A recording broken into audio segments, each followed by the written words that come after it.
तो हम स्टार्ट करने वाले हैं एनिमल टिश्यू। ठीक है, देखो एनिमल टिश्यू चार टाइप का होता है, epithelial tissue, connective tissue, muscular tissue and neural tissue. ठीक है, अब देखो यहाँ पे इस चैप्टर में मस्कुलर और न्यूरल के बारे में थोड़ी सी इंफॉर्मेशन दी है ना, तो इसीलिए मैं मस्कुलर वाले को कहाँ कराऊंगा, लोकोमोशन एंड मूवमेंट वाले में, और न्यूरल वाले को नर्वस सिस्टम वाले में करेंगे ना, क्योंकि यहाँ पे थोड़ा सा इनको टच करने का कोई फायदा नहीं है, वहीं पे अच्छे तरीके से पढ़ेंगे। तो अब हमें करना क्या है, epithelial tissue and connective tissue. बिल्कुल क्लियर है। ठीक है, पहले स्टार्ट करते हैं हम किसके साथ, एपिथेलियल टिश्यू के साथ। ठीक है, अब हम स्टार्ट करने वाले हैं एपिथेलियल टिश्यू। देखो एपिथेलियल वर्ड जहां भी आ जाए उसका मतलब होता है लाइनिंग या कवरिंग। अब बॉडी के बाहर की कवरिंग हो या अंदर की कवरिंग हो, कौन करेगा, एपिथेलियल टिश्यू करेगा। बाहर की कवरिंग जैसे मान लो हमारी स्किन है तो किस में आएगी, एपिथेलियल में आएगी। और अंदर की कवरिंग जैसे मान लो डाइजेस्टिव ट्रैक की कवरिंग है, अंदर से रिप्रोडक्टिव ट्रैक की है, यूरिनरी ट्रैक की है ना, इन सब की कवरिंग किस में आएगी, एपिथेलियल में ही आएगी ना। एपिथेलियल का मतलब है बॉडी की लाइनिंग या कवरिंग। इतना सा सिंपल शब्दों में इसको याद रखना है। ठीक है, अब एपिथेलियल टिश्यू जो है वो दो टाइप का हो सकता है। देखो ये तो अपने को पता है ना, देखो जो सेल है वो मिलके बनाती है टिश्यू, और टिश्यू मिलके क्या बनाते हैं, ऑर्गन बनाते हैं ना। सेल मिलके बनाएंगी टिश्यू और टिश्यू मिलके बनाएंगी ऑर्गन। बिल्कुल ठीक है। अब टिश्यू है तो इसके अंदर क्या होंगी, सेल्स प्रेजेंट होगी। अब सेल्स प्रेजेंट होगी तो उसकी दो पॉसिबिलिटी है सेल्स के प्रेजेंट होने की, या तो वो सेल्स सिंगल लेयर में प्रेजेंट हो, है ना, या तो वो सेल सिंगल लेयर में प्रेजेंट हो, या टू और मोर लेयर, है ना, दो या दो से ज्यादा लेयर में प्रेजेंट हो। अगर सिंगल लेयर में है तो नाम से ही पता लग रहा है सिंगल लेयर है, मतलब बिल्कुल सिंपल है ना, सिंपल एपिथेलियम। और दो या उससे ज्यादा लेयर है मतलब कंपाउंड एपिथेलियम। बिल्कुल क्लियर है। ठीक है, अब हम बारी बारी से करेंगे, पहले सिंपल एपिथेलियम फिर कंपाउंड एपिथेलियम। अब ये है अपना सिंपल एपिथेलियम। ठीक है, देखो सिंपल एपिथेलियम तीन टाइप का हो सकता है, squamous epithelium, cuboidal epithelium and columnar epithelium. बिल्कुल क्लियर है। ठीक है, अब स्क्वेमस एपिथेलियम की सेल कैसी है, डायग्राम से पता लग रहा है कैसी है, फ्लैट सेल्स हैं, flat sales with irregular boundaries. ठीक है, क्यूबॉइडल का बिल्कुल नाम से पता लग रहा है कि क्यूब लाइक सेल है। आइस क्यूब देखिए आपने, आइस क्यूब, तो वैसी क्यूब लाइक सेल। और कोल्यूमनार का भी नाम से ही पता लग रहा है कि टॉल, है ना, लंबी लंबी सेल्स है। ठीक है, अब यहां पे एक इंपॉर्टेंट है, डायग्राम से कवर हो रहा है कि लंबी सेल्स हैं और इनका न्यूक्लियस है, न्यूक्लियस एट बेस, है ना, न्यूक्लियस बेस पे प्रेजेंट होता है। और एनसीईआरटी में एक और लाइन लिखी हुई है, देखो डायग्राम से ही कवर हो जाएगा कि इनके फ्री सरफेस पे माइक्रोविलाई प्रेजेंट हो सकते हैं। बिल्कुल क्लियर है। ठीक है, अब ये कहां कहां पे प्रेजेंट होती है, इसको याद करने की, ट्रिक बनाने की कोई भी जरूरत नहीं है, क्योंकि कॉमन सेंस की बात है ना। कॉमन सेंस की कैसे है वो मैं भी दिखाऊंगा। देखो स्क्वेमस एपिथेलियम का फंक्शन क्या है, डिफ्यूजन है। स्क्वेमस एपिथेलियम का फंक्शन क्या है, डिफ्यूजन है। तो डिफ्यूजन याद करो कहां पे होती है, देखो ऑक्सीजन एल्वियोलाई से डिफ्यूज होके कहां जाएगी, ब्लड वेसल में जाएगी। और कार्बन डाइऑक्साइड ब्लड वेसल से डिफ्यूज होके एल्वियोलाई के थ्रू बाहर आएगी। सिंपल सी बात है ना। तो डिफ्यूजन कहां कहां होती है, ब्लड वेसल में होती है और एयर सैक्स ऑफ लंग्स में होती है। इसमें कुछ याद करने की जरूरत नहीं। Air sacs of lungs, blood vessel, है ना, गैसियस का क्या हो जाए, गैसियस, कार्बन डाइऑक्साइड, ऑक्सीजन का क्या हो रहा है, डिफ्यूजन हो रहा है ना। इसमें याद क्या करना है अब, है ना, सिंपल सी बात है। नेक्स्ट, क्यूबॉइडल का फंक्शन क्या होता है, सिक्रीशन एंड अब्जॉर्प्शन। ठीक है, और कोल्यूमनार का भी फंक्शन सेम ही याद रखना है, सिक्रीशन एंड अब्जॉर्प्शन। ठीक है, अब ये कहां कहां पे प्रेजेंट है, इसको कैसे याद करें, देखो सिंपल सी बात है, यूरिनरी ट्रैक, है ना, यूरिनरी ट्रैक में कौन सी होगी, क्यूबॉइडल होगी, और डाइजेस्टिव ट्रैक में कौन सी, कोल्यूमनार। इससे अपने को याद आ जाएगा। अब यूरिनरी ट्रैक देखो, डक्ट ऑफ ग्लैंड एक याद रख लेना, बाकी यूरिनरी मतलब tubular part of nephron. Nephron कहां, यूरिनरी सिस्टम में होते हैं, तो वहां पे क्यूबॉइडल हो जाएगी। और कोल्यूमनार मैंने क्या बोला, डाइजेस्टिव सिस्टम के रिलेटेड, यानी स्टमक इंटेस्टाइन। ठीक है, सिक्रीशन अब्जॉर्प्शन इनका फंक्शन है। बिल्कुल क्लियर है। ठीक है, अब आगे चलते हैं। अब देखो कुछ इंपॉर्टेंट बातें दी हुई हैं। देखो स्क्वेमस को अब भुला दो, अब स्क्वेमस को भुला दो, क्यूबॉइडल एंड कोल्यूमनार को याद रखो। पूरा एनसीईआरटी को कॉपी पेस्ट कर रहे हैं। देखो क्या लिखा हुआ है एनसीईआरटी में, मैंने क्या बोला कि स्क्वेमस को भुला दो और क्यूबॉइडल एंड कोल्यूमनार को याद रखो। रखो। अब एनसीईआरटी में साफ साफ लिखा हुआ है कि अगर क्यूबोइडल या कोलुमनार एपिथेलियम पर सीलिया प्रेजेंट हो तो उसको क्या बोल देंगे, सिलिएटेड एपिथेलियम बोल देंगे। मैं फिर से रिपीट कर रहा हूं कि स्क्वेमस को भुला दो, क्यूबोइडल एंड कोलुमनार को याद रखो। और एनसीईआरटी में लिखा गया है कि अगर क्यूबोइडल या कोलुमनार एपिथेलियम के ऊपर सीलिया प्रेजेंट हो तो क्या बोल देंगे, सिलिएटेड एपिथेलियम बोल देंगे। अब देखो कॉमन सेंस से सोच के देखो कि सीलिया क्या करेगी, सीलिया क्या करेगी, पार्टिकल्स एंड म्यूकस की मूवमेंट कराएगी। ठीक है, सीलिया क्या करेगी, पार्टिकल्स एंड म्यूकस की मूवमेंट कराएगी। ठीक है, अब दूसरा कॉमन सेंस लगाओ कि पार्टिकल्स या म्यूकस की मूवमेंट हमें कहां करानी पड़ती है, ब्रोंक्यूल्स में करानी पड़ती है। आपको जुकाम हुआ है ना, आपको जुकाम हुआ है तो आपने फील किया है कि रेस्पिरेटरी ट्रैक में ब्रोंक्यूल्स में जो म्यूकस आता है ना उसकी मूवमेंट सीलिया है ना, नॉर्मली भी तो प्रेजेंट होता है वो म्यूकस है ना। और फैलोपियन ट्यूब में क्या होता है, फैलोपियन ट्यूब में याद करो क्या होता है, ओवम होता है ना, ओवम एग बनता है तो एग की जो मूवमेंट होती है वो कौन कराता है ना, यही तो कराती थी सिलिएटेड एपिथेलियम। बिल्कुल क्लियर है ना, कॉमन सेंस से चल रहे हैं अभी तक। अब नेक्स्ट देखो, नेक्स्ट फिर से देखो, हमने सिलिएटेड में क्यूबोइडल या कोलुमनार को पकड़ा था, फिर से एक बार इन्हीं दोनों को पकड़ लेना है ना। ये क्या बोलता है, इफ क्यूबोइडल या columnar specialized for secretion. Simple सी बात है, अगर क्यूबोइडल या कोलुमनार एपिथेलियम सिक्रीशन के लिए स्पेशलाइज्ड हो जाएं तो उनको क्या बोलेंगे, ग्लैंडुलर एपिथेलियम। कुछ भी याद नहीं किया, देखो सिक्रीशन कौन करते हैं, ग्लैंड ही तो करते हैं, तो ग्लैंडुलर एपिथेलियम। बिल्कुल क्लियर है। ठीक है, अब ये दो टाइप की हो सकती है, यूनिसेलुलर या मल्टीसेलुलर। अब यूनिसेलुलर नाम से ही पता लग रहा है, यूनिसेलुलर में क्या होगा, आइसोलेटेड सेल है ना, एक एक सेल होगी। यूनिसेलुलर यानी आइसोलेटेड, अलग अलग सेल होंगी। और मल्टीसेलुलर मतलब क्लस्टर ऑफ सेल, मतलब एक तरीके से बोल सकते हैं कि सेल्स का गुच्छा होगा, और सेल्स का गुच्छा है तो ऑटोमेटिक है वो क्या हो जाएगा, मल्टीसेलुलर हो जाएगा। यूनिसेलुलर कहां पे, goblet cells of alimentary canal, और मल्टीसेलुलर कहां, सलाइवरी ग्लैंड में। बिल्कुल क्लियर है, बिल्कुल क्लियर है। ठीक है, अब देखो अपना सिंपल एपिथेलियम जो है वो कंप्लीट हो चुका है। अब हम चलते हैं कंपाउंड एपिथेलियम की तरफ, और उसकी डेफिनेशन क्या थी, टू और मोर लेयर्स ऑफ सेल। ठीक है, देखो हमने कैसे किया था कि टिश्यू के अंदर क्या होती है, सेल्स होती है, सेल्स से मिलके क्या बनता है, टिश्यू बनता है ना। और इसमें सिंगल लेयर ऑफ सेल हो तो सिंपल एपिथेलियम, और टू और मोर लेयर ऑफ सेल हो तो कंपाउंड एपिथेलियम। अब कंपाउंड एपिथेलियम के बारे में क्या क्या लिखा है कि मल्टी लेयर्ड सेल, ये हम ऑलरेडी कर चुके हैं ना, मल्टी लेयर्ड सेल। ठीक है, और इसका फंक्शन क्या होता है, प्रोटेक्शन अगेंस्ट स्ट्रेस। ठीक है, हमने सिंपल एपिथेलियम में फंक्शन क्या क्या किए थे, डिफ्यूजन, सिक्रीशन, अब्जॉर्प्शन, ये सब फंक्शन थे। और कंपाउंड एपिथेलियम का फंक्शन क्या है, प्रोटेक्शन है, प्रोटेक्शन अगेंस्ट स्ट्रेस। ठीक है, और ये कहां कहां पे प्रेजेंट है, buccal cavity, pharynx, salivary gland. ठीक है, सलाइवरी ग्लैंड की डक्ट्स में, buccal cavity, pharynx, salivary gland की डक्ट्स में प्रेजेंट है। ठीक है, अब नेक्स्ट है सेल जंक्शन, सेल जंक्शन। ठीक है, तीन टाइप के हैं, टाइट, एथरिंग, गैप। ठीक है, सेल जंक्शन तीन टाइप के, टाइट, एथरिंग, गैप। ठीक है, अब इसमें भी कुछ भी याद नहीं करना, कॉमन सेंस है, कॉमन सेंस है बिल्कुल। देखो टाइट है मतलब बहुत टाइट है, बहुत टाइट है मतलब वो क्या कर रहा है, लीकिंग को प्रिवेंट कर रहा है ना, नाम से ही हो रहा है कि बहुत, किसी चीज को आप टाइट, मान लो कोल्ड ड्रिंक का ढक्कन है, उसको बहुत टाइट बंद कर देते हो तो किस लिए करते हो, कि लीकिंग ना हो पाए, लीक ना हो पाए। ठीक है, नेक्स्ट है एथरिंग। एथरिंग मतलब होता है आप फेविकोल लगाते हो और किसी चीज को चिपका देते हो तो चिपकना होता है एक तरीके से एथरिंग है, मतलब सीमेंटिंग है ना, आपने जमीन पे सीमेंट बिछाई और उसके ऊपर टाइल चिपका दी तो इस तरीके से कुछ एथरिंग में सीमेंट है। और गैप तो नाम से ही पता लग रहा है कि कहीं पे गैप है, कहीं पे गैप है मतलब आप ट्रांसफर, आप आयंस की, मॉलिक्यूल्स की ट्रांसफर कराना चाह रहे हो है ना, गैप इसीलिए तो छोड़ा है कि मॉलिक्यूल्स की ट्रांसफर हो पाए है ना। और किस किस की ट्रांसफर है, ट्रांसफर आयंस की है और स्मॉल मॉलिक्यूल्स के, और sometimes big molecule, big molecule कभी कभी होंगे और स्मॉल मॉलिक्यूल और आयन तो नॉर्मली होते ही रहेंगे।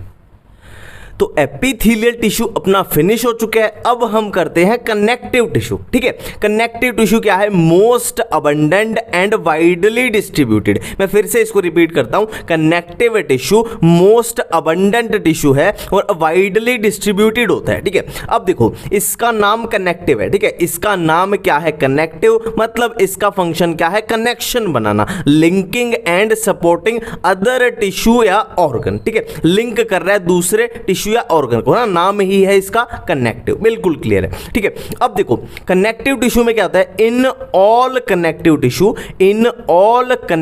टिश्यू एक्सेप्ट ब्लड, है ना, in all connective tissue except blood the cells secrete fibres of structural protein called collagen या इलास्टिन, बिल्कुल क्लियर है, ठीक है। नेक्स्ट है सेल्स ऑल्सो सिक्रीट, देखो यहां पे क्या हो गया, सेल्स क्या बनाएंगी, सेल क्या सिक्रीट करेंगी, फाइबर्स करेंगी, कोलेजन या इलास्टिक, और इसके साथ फाइबर के साथ क्या है, cells also secrete modified polysaccharide which accumulate between cells and fibre and act as matrix या ग्राउंड सब्सटेंस, बिल्कुल क्लियर है, ठीक है।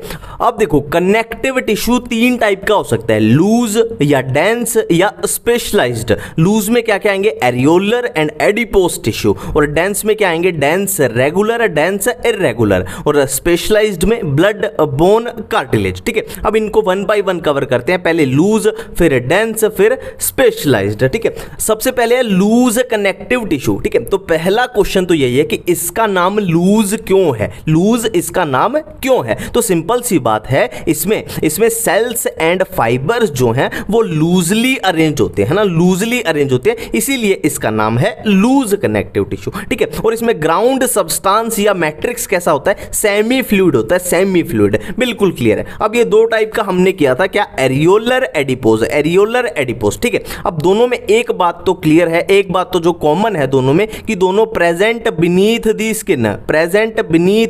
स्किन, बिल्कुल क्लियर है, ठीक है। अब फंक्शन की बात करें तो एरियोलर कनेक्टिव टिश्यू क्या करता है, provide support framework for epithelium को सपोर्ट फ्रेमवर्क प्रोवाइड करता है, बिल्कुल क्लियर है। और एडिपोस के अगर फंक्शन की बात करें तो ये मेनली क्या है, इसकी सेल्स क्या करती हैं, फैट की स्टोरेज करती हैं, ठीक है। एडिपोस नाम आते ही याद रखना है कि फैट की स्टोरेज होती है, बिल्कुल क्लियर है। और इसमें क्या है, contains fibroblast, macrophages, mast cell, ठीक है। अब इसमें एक इंपॉर्टेंट बात याद रखना है, देखो ये तो हमें पता लग गया कि इसमें सेल्स फैट की स्टोरेज करती है, बट इसमें एक्सेस न्यूट्रिएंट्स भी स्टोर होते हैं, और किस फॉर्म में, वो भी फैट की फॉर्म में स्टोर होंगे, बिल्कुल क्लियर है, ठीक है। अब देखो अपना लूज कनेक्टिव टिश्यू कंप्लीट हो चुका है, अब हम करते हैं डेंस वाला, ठीक है। डेंस कनेक्टिव टिश्यू, इसमें क्या है, देखो नाम से ही पता लग रहा है, लूज में क्या था, फाइबर्स एंड सेल्स जो थे वो लूजली अरेंज थे। अब इसमें डेंस नाम से ही पता लग रहा है कि fibres and fibroblast are compactly packed, है ना, डेंसली पैक्ड हैं, ठीक है। अब ये दो टाइप का है, डेंस रेगुलर या डेंस इरेगुलर। अब ये भी नाम से ही पता लग रहा है कि फाइबर्स एंड ये फाइब्रोब्लास्ट जो भी हैं, अगर रेगुलर पैटर्न में जो फाइबर हैं वो पैरेलली अरेंज हो, एक रेगुलर पैटर्न में अरेंज हो, तो वो हो जाएगा रेगुलर। और इर्रेगुलर, मान ले फाइबर ऐसे इधर उधर ऐसे ही पड़े हुए हैं बिखरे से, तो वो हो जाएगा इर्रेगुलर। और डेंस रेगुलर में क्या आता है, टेंडन्स आते हैं और लिगामेंट्स आते हैं। अब टेंडन का फंक्शन क्या होता है, ये बोन को मसल से कनेक्ट करते हैं, और लिगामेंट का फंक्शन क्या होता है, ये बोन को बोन से कनेक्ट करते हैं। और डेंस इर्रेगुलर में क्या आ जाएगा, स्किन आ जाएगी, बिल्कुल क्लियर है। अब हम चलते हैं अपने स्पेशलाइज्ड कनेक्टिव टिश्यू पे। देखो ब्लड वाला तो हम ब्लड वाले चैप्टर में कर लेंगे, जो अपना ह्यूमन फिजियो में आएगा। तो यहां पे हम क्या करेंगे, बोन एंड कार्टिलेज, ठीक है, बोन एंड कार्टिलेज, है ना।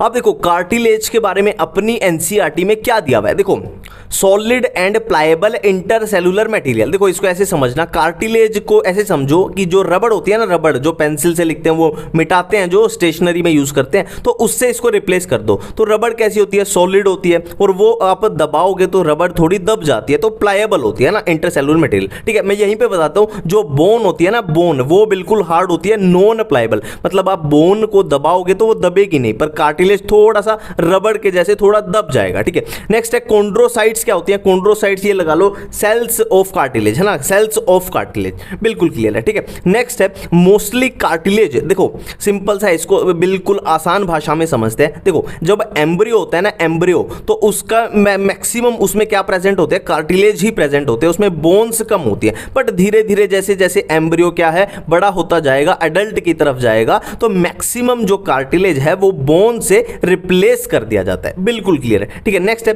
कार्टिलेज कहां कहां पे होता है? Tip of nose, outer ear joint, between vertebral column, limbs में और हैंड्स में। बिल्कुल एनसीईआरटी पे चल रहे हैं, ठीक है। अब कार्टिलेज के बाद है बोन्स। देखो बोन्स का ग्राउंड सब्सटेंस कैसा होता है? Hard and non pliable. Cartilage का कैसा था?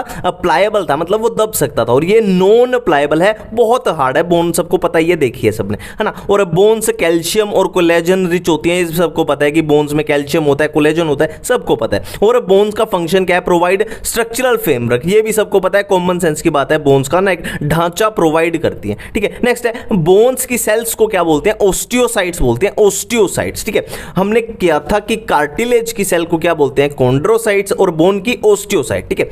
अब ये जो ओस्टियोसाइट्स हैं ये एक स्पेस में प्रेजेंट होती है। ओस्टियोसाइट है वो स्पेस में प्रेजेंट होती है, और इस स्पेस को क्या बोलते हैं? लैक्यूना बोलते हैं। इस स्पेस को बोलते हैं लैक्यूना, ठीक है। अब लॉन्ग बोन्स, कुछ लॉन्ग बोन्स होती हैं जो, उनमें क्या होता है? बोन मैरो होता है, और बोन मैरो किस काम आता है? वहां पे ब्लड सेल की फॉर्मेशन होती है, ठीक है। लॉन्ग बोन्स में बोन मैरो होता है, और बोन मैरो में ब्लड सेल की फॉर्मेशन होती है, ठीक है। अपनी पूरी एनसीईआरटी इसमें कवर हो चुकी है, एक एक लाइन, ठीक है। अब हम चलते हैं कॉकरोच की तरफ। देखो फ्रॉग एंड अर्थवॉर्म, मैं आपको बता दूं वो माना जाता है कि सिलेबस में है ही नहीं, तो वह मैं नहीं कराऊंगा, मैं सिर्फ कराऊंगा क्या? कॉकरोच कराऊंगा, ठीक है। कॉकरोच की पहले से ही वीडियो तैयार थी, उसी का सीधा प्रसारण आपके सामने अब होने जा रहा है।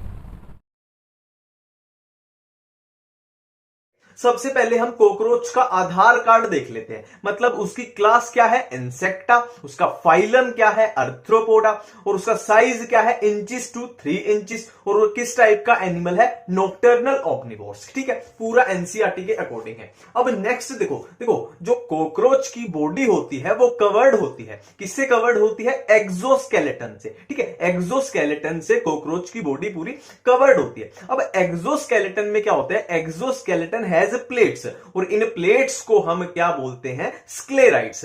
अब ये स्क्लेराइड्स अगर डोर्सल है तो उसको बोल देंगे टर्जाइड्स, और अगर वेंट्रल है तो उसको बोल देंगे स्टर्नाइड्स, ठीक है। अब जो ये स्क्लेराइड्स हैं ना, ये प्लेट्स हैं जिनको हम स्क्लेराइड्स बोल रहे हैं, ये आपस में जुड़ी हुई होती है, और ये जुड़ी हुई है किसके द्वारा? अर्थरोइडल मेम्ब्रेन के द्वारा। अर्थरोइडल मेम्ब्रेन इन प्लेट्स को आपस में जोड़ रही है, क्लियर है।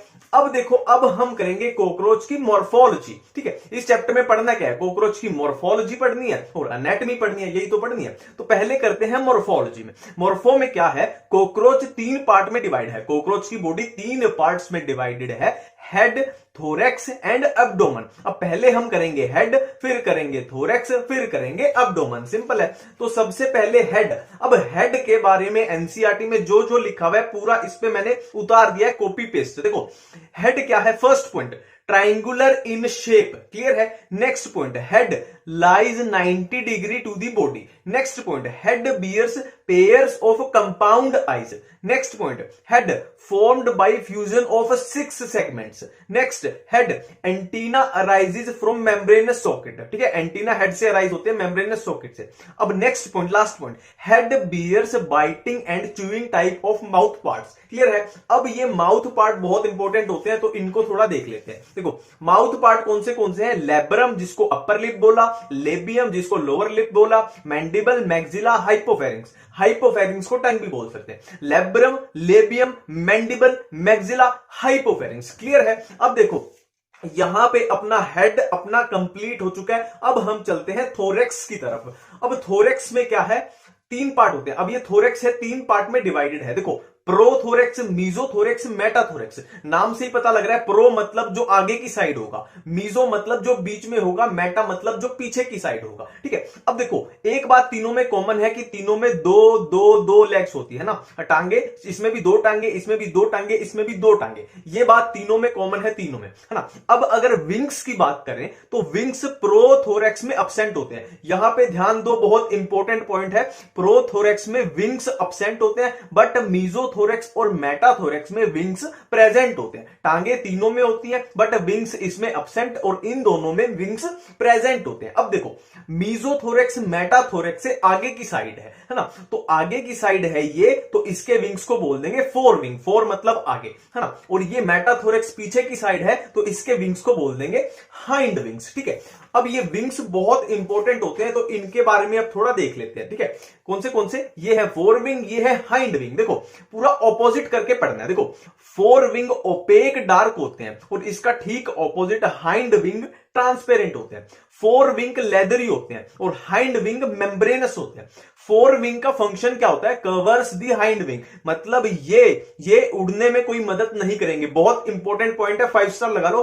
फोर विंग उड़ने में मदद नहीं कर रहे, इनका सिर्फ काम है इनको कवर करना, और उड़ने में इनका काम क्या है, यूज्ड इन फ्लाइट, ये उड़ने में मदद करेंगे। क्लियर है। अब देखो अपना हेड कवर है, अपना थोरेक्स कवर है। अब चलते हैं एब्डोमेन की तरफ, ठीक है। अब एब्डोमेन में क्या है, देखो एब्डोमेन में 10 सेगमेंट होते हैं in both male plus female. Male cockroach हो या फीमेल हो, दोनों में क्या होंगे, एब्डोमेन में 10 सेगमेंट होंगे। अब दो चीजें आती हैं जो कंफ्यूज करती है, anal cerci and anal style. Anal cerci जो है वो मेल प्लस फीमेल दोनों में होती है, और anal style only in males. अब इसको कैसे याद रखें, देखो सरसाई में डबल सी आ रहा है, एक सी दो सी, तो ये बोथ मेल प्लस फीमेल में होगी, ठीक है। अब अगर एब्डोमेन में ही फीमेल एब्डोमेन की बात करें, तो फीमेल एब्डोमेन में जो स्टर्ना होते हैं, स्टर्ना पता है ना क्या होते हैं, स्क्लेराइड्स हमने किए थे डोर्सल वेंट्रल, जो वेंट्रल थे वो क्या थे, स्टर्नाइड्स। तो अगर फीमेल एब्डोमेन में स्टर्ना की बात करें, स्टर्ना कौन से 7th 8th and 9th। 7th कैसा होता है, बोट शेप। तो ये तीनों मिलके क्या बनाते हैं, ब्रूड या जेनाइटल पाउच, बहुत इंपॉर्टेंट है, ठीक है। अब देखो यहां पे अपनी मोर्फो खत्म हो चुकी है, हेड थोरेक्स एब्डोमेन। अब हम चलते हैं कॉकरोच की एनाटॉमी की तरफ। एनाटॉमी में हम क्या क्या पढ़ेंगे, digestive system, blood vascular system, respiratory system, excretory system, nervous system and reproductive system, ठीक है। अब देखो एनाटॉमी में सबसे पहले हम करते हैं डाइजेस्टिव सिस्टम। देखो मैंने ये जैसे लिखा है इसको ऐसे ही याद रखना, आज के बाद कभी भी कोई भी कंफ्यूजन नहीं होगी, ठीक है। देखो सिंपल है, खाना ऐसे आएगा और ऐसे जाएगा, सिंपल है बिल्कुल, ठीक है। इसको 3 पार्ट में हमने डिवाइड किया है, foregut, midgut, hindgut. Foregut, midgut, hindgut. और जो ये रेड कलर के है ना, रेड कलर के, ये है जंक्शन। फोरगट और मिडगट के बीच का जंक्शन ये रेड कलर में है, मिडगट और हाइंडगट के बीच का जंक्शन ये रेड कलर में है। सिंपल है। देखो अब खाना कैसे जाएगा, माउथ, माउथ के बाद फिर फेरिंग्स, फिर इसोफेगस, फिर क्रोप, फिर गिजार्ड, फिर मिजेंटोरन, फिर इलियम, फिर कोलोन, फिर रेक्टम। क्लियर है इतनी बात। अब देखो ये जंक्शन की बात कर लेते हैं। फोरगट और मिडगट के बीच का जंक्शन है हेपेटिक सिक्के। हेपेटिक सिक्के कितने होते हैं नंबर में, 6 से 8। और मिडगट और हाइंडगट के बीच का जंक्शन है मालफिजियन टिब्यूल, ये कितने होते हैं, 100 से 150 होते हैं नंबर में, ठीक है। अब अगर बात करें, अगर स्पेसिफिक फंक्शन की बात करें, तो सिर्फ 4 चीजों का फंक्शन याद रखना है और कुछ नहीं है इसमें। एनसीईआरटी में पढ़ के देख लेना, 4 चीजों का फंक्शन याद रखना है। कौन से, देखो क्रोप, क्रोप का फंक्शन क्या होता है, storage of food, number 1। Number 2 gizzard, देखो गिजार्ड में ये जेड बने हुए हैं, नुकीले हैं, तो नुकीले से याद आ जाएगा कि ये ग्राइंडिंग ऑफ फूड करता है। Crop storage of food, gizzard grinding of food, number 2 हो गया। नंबर 3 है हेपेटिक सिक्की। हेपेटिक वर्ड यूज होता है लीवर के लिए, तो इसके हमें याद आ जाएगा कि ये डाइजेशन कराएगा। नंबर 3 हो गया अपना, ये कराएगा डाइजेशन। अब नेक्स्ट है मालफिजियन टिब्यूल। मालफिजियन टिब्यूल नाम से ही पता लग जाएगा कि ये एक्सक्रीशन कराएगा, है ना। ये 4 के फंक्शन याद रखने, क्रोप का स्टोरेज ऑफ फूड, गिजार्ड का grinding of food, hepatic caeca का digestion of food, malpighian tubule का एक्सक्रीशन, ठीक है। अब नेक्स्ट हम करने वाले हैं excretory system. Excretory system by malpighian tubule, ठीक है। एक्सक्रीशन कॉकरोच में कौन कराएगा, मालफिजियन टिब्यूल। ये हम ऑलरेडी यहां पे कर चुके हैं। मालफिजियन टिब्यूल का फंक्शन क्या होता है, एक्सक्रीशन, ठीक है। एक्सक्रीटरी सिस्टम, एक्सक्रीशन कौन कराएगा, मालफिजियन टिब्यूल। अब कॉकरोच इज यूरिकोटेलिक, इंसेक्ट है तो यूरिक एसिड ही निकालेगा, सिंपल सी बात है। अब देखो हमने किया अभी कि एक्सक्रीशन कौन कराएगा, मालफिजियन टिब्यूल। पर मालफिजियन टिब्यूल के अलावा भी कुछ ऐसी स्ट्रक्चर्स हैं जो एक्सक्रीशन में हेल्प करेंगी। कौन सी, fat bodies, nephrocyte and uricose gland. Excretory system यहां पे अपना कवर है, एनसीईआरटी चेक कर लेना। नेक्स्ट है रेस्पिरेशन। ये डायग्राम करवाऊंगा, एनसीईआरटी से पढ़ के देख लेना पूरा कवर हुआ कि नहीं, ठीक है। ये है स्पाइरेकल जो कितने होते हैं, 10 पेयर्स। ये है ट्रेकिया, ये है ट्रैकियोस। अब इसमें कुछ भी याद नहीं करना, कुछ भी समझना नहीं है। देखो स्पाइरेकल्स को रिप्लेस कर दो नोस्ट्रिल से, अपने जो नाक हैं स्पाइरेकल से उसको रिप्लेस कर दो। ट्रेकिया को अपनी ट्रेकिया ही रहने दो और ट्रेकियोल्स को रिप्लेस कर दो अपनी अल्वियोलाई से, अल्वियोलाई से। अब सारे क्वेश्चन हो जाएंगे। देखो स्पाइरेकल से क्या होगा, एयर जो भी ऑक्सीजन है अंदर घुसेगी, फिर ट्रेकिया के थ्रू कहां जाएगी, अल्वियोलाई यानी ट्रेकियोल्स तक। और जो गैसेस का एक्सचेंज है वो कहां पे होगा, गैसेस का एक्सचेंज अपने में कहां पे होता है, अल्वियोलाई और ब्लड वेसल में, और इसमें भी कहां पे होगा, ट्रैकियोल्स में। गैसेस का एक्सचेंज होगा ट्रैकियोल्स में। सिंपली कुछ नहीं करना, सारे क्वेश्चन हो जाएंगे। स्पाइरेकल नोस्ट्रिल है, ट्रेकिया ट्रेकिया रखो, ट्रेकियोल्स को अल्वियोलाई बना दो, सारे क्वेश्चन हो जाएंगे। रेस्पिरेटरी सिस्टम के बाद आता है ब्लड वेस्कुलर सिस्टम। देखो ब्लड वेस्कुलर सिस्टम कॉकरोच में कैसा होता है, open type of blood vascular system. Next point, blood vessels are poorly developed. देखो कॉकरोच क्या है, एक इनवर्टिब्रेट है, तो इनवर्टिब्रेट है तो मतलब पिछड़े हुए हैं थोड़े, तो पुअरली डेवलप्ड है, इसमें कुछ याद नहीं करना। Next point, blood vessels open into haemocoel. देखो जहां भी ये वर्ड आ जाए ना, सील का मतलब होता है स्पेस, और हीमो मतलब उसमें फ्लूइड या ब्लड भरा हुआ है, पूरा स्पेस में भरा होता है ऐसा पूरा, है ना। वेन्स तो है नहीं, ब्लड वेसल तो है नहीं, वेन्स आर्टरी तो है नहीं उसमें। हाँ नेक्स्ट है ब्लड कैसा होता है, ब्लड को क्या बोलते हैं, पहले तो हीमोलिम्फ। और ब्लड कैसा होता है, कलरलेस प्लाज्मा। ब्लड में क्या क्या होता है, colourless plasma plus haemocytes, colourless plasma plus haemocyte. अपने जैसे ही अपने में क्या होता है, प्लाज्मा प्लस ब्लड सेल्स, तो लगभग वैसे ही है।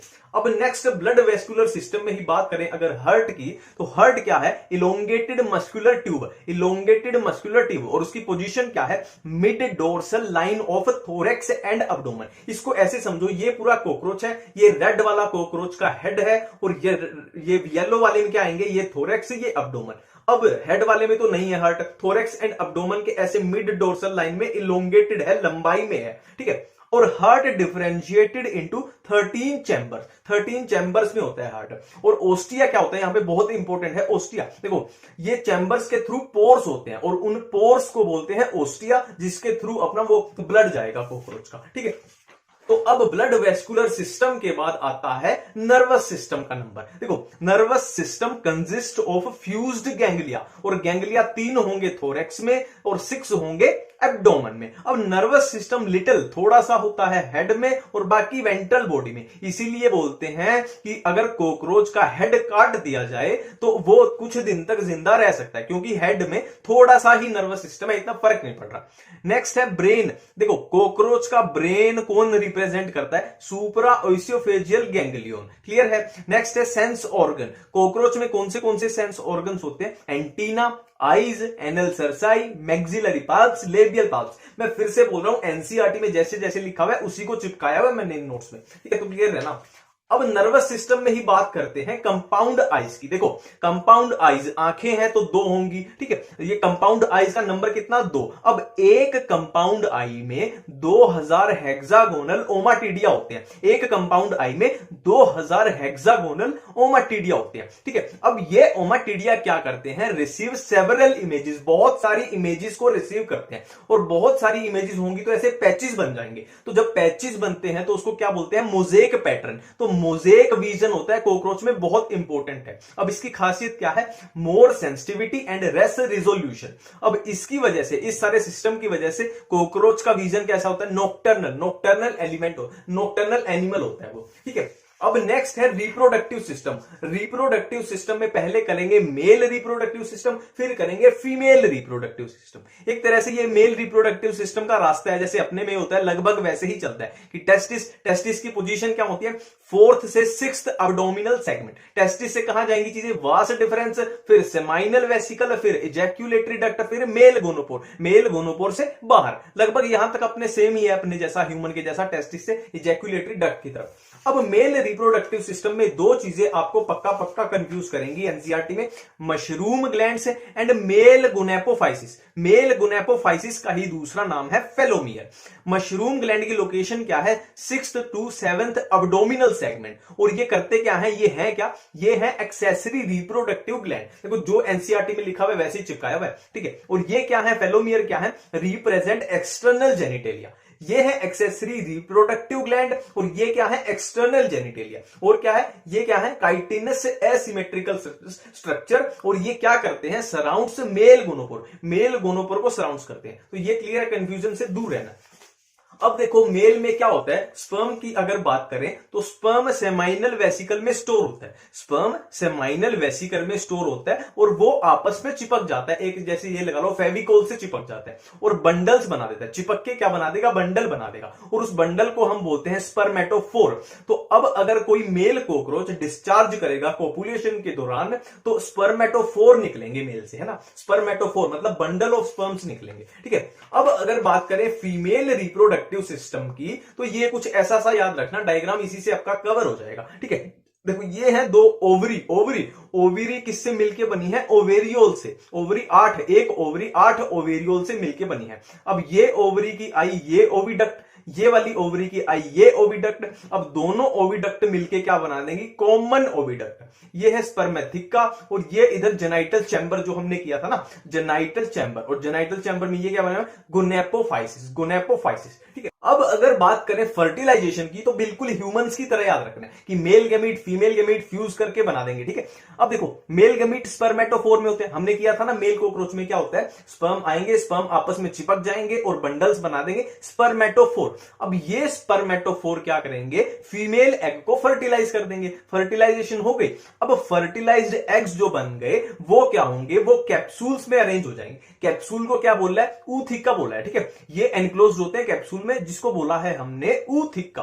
अब एक एवरेज फीमेल कॉकरोच 9 से 10 ऊथिका प्रोड्यूस करती है ना, और एक ऊथिका के अंदर 14 to 16 एग्स होते हैं, ठीक है। अब ये ऊथिका क्या है, फीमेल की बॉडी से बाहर है, ठीक है। अब ये कहीं फेवरेबल कंडीशन जहां मिलेगी वहां पे चिपक जाएगी, जैसे दीवारों में दरारें हैं या कोई ह्यूमिड प्लेस है वहां पे चिपक जाएगी, ठीक है।